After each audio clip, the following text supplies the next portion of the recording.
the madmen, the absolute madmen. They did it. They did it. Philip Holm is now a Vancouver Canuck.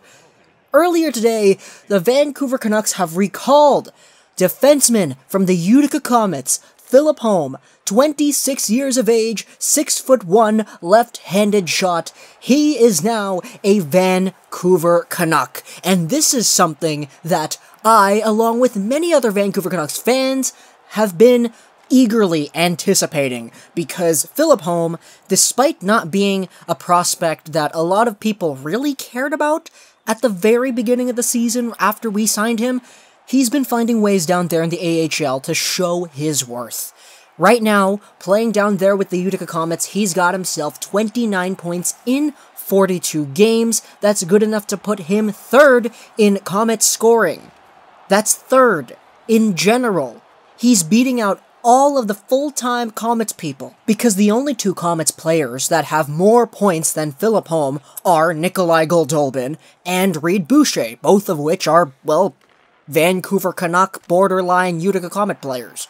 So these guys haven't really been getting that ice time that guys like Philip Holm, Zach McEwen, Chaput, Carson, Doust, all these guys have been having. So Philip Holm, amongst all the Utica Comets regulars this season, is the highest point achiever.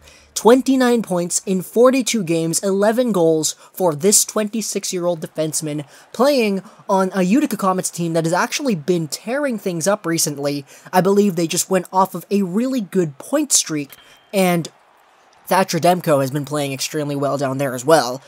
Philip Holm now coming up to the Vancouver Canucks. This is important. I like it a lot. It's a piece of news that I myself can see myself getting really hyped up about. I'm excited, but at the same time, I don't know if this will be the absolute, for sure, defining breakout moment for Philip Holm, because Philip Holm is a player who, last season, he played for the Växjö Lakers over there in the SHL. He got himself 21 points in 52 games. And that Lakers team was absolutely stacked when it came to points and goals and everything. They had a lot of good point getters on that team, and Philip Holm, playing 52 games and getting these 21 points, that was good enough to put him in 7th on team scoring. That year, playing with the Växjö Lakers, actually a really good improvement year for Philip Holm, as if you go back to 2015-16, Holm, playing with the Djurgårdens of the SHL as well, only got himself 7 points in 43 games. So, as you can see, things are slowly progressing up for this young defenseman. Playing with the Lakers last season, he got himself just under a point every 2 games, and now playing with the Comets, he's up there at 29 points, 42 games. That's good enough to put him at a .71 points per game. That's really good, and considering the fact that he's getting an estimated time on ice of 15 minutes per game for the Utica Comets, that's pretty good. Philip Holm is a player who, when he was signed back in May of 2017, he was a player who Jim Benning described as not really that much of a point getter. He's a guy that contributes well to the flow of the game. The way he passes, the way he breaks out, the way he skates back, the way he back-checks, the way he forechecks, these are all really good assets to his game. He's not necessarily a point producer, he's more of a quick-moving kind of player. He moves the puck, he moves his body, he provides a good, beneficial impact to the flow of the hockey game that's going on around him. And Benning said that back a year ago, back when Philip Holm signed a 1-year deal for the Vancouver Canucks, turning down offers from other teams. He came here because he wanted to show that he belonged here. And he signed a 1-year contract, $925,000, he played with the Comets, and he tore things up.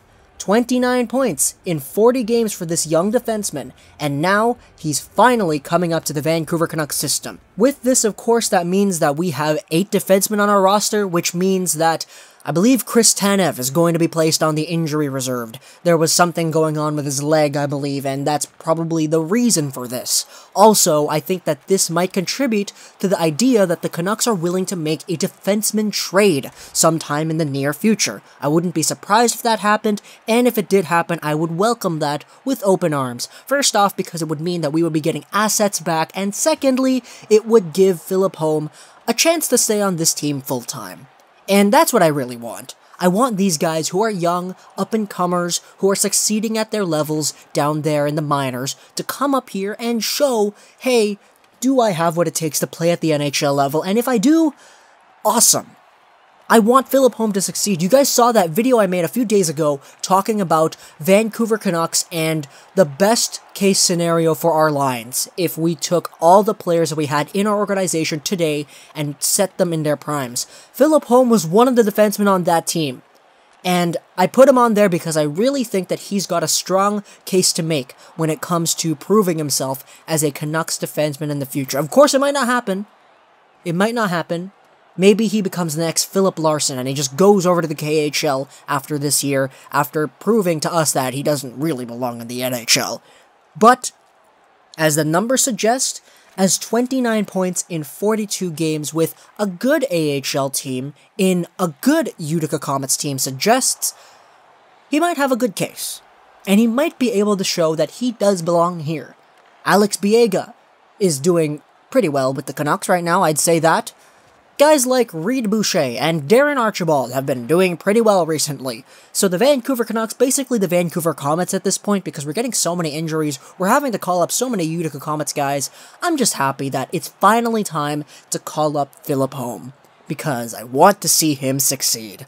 Hope you guys enjoyed this video to our plus. Thanks for the damage control, like not stress, gaming, and bye.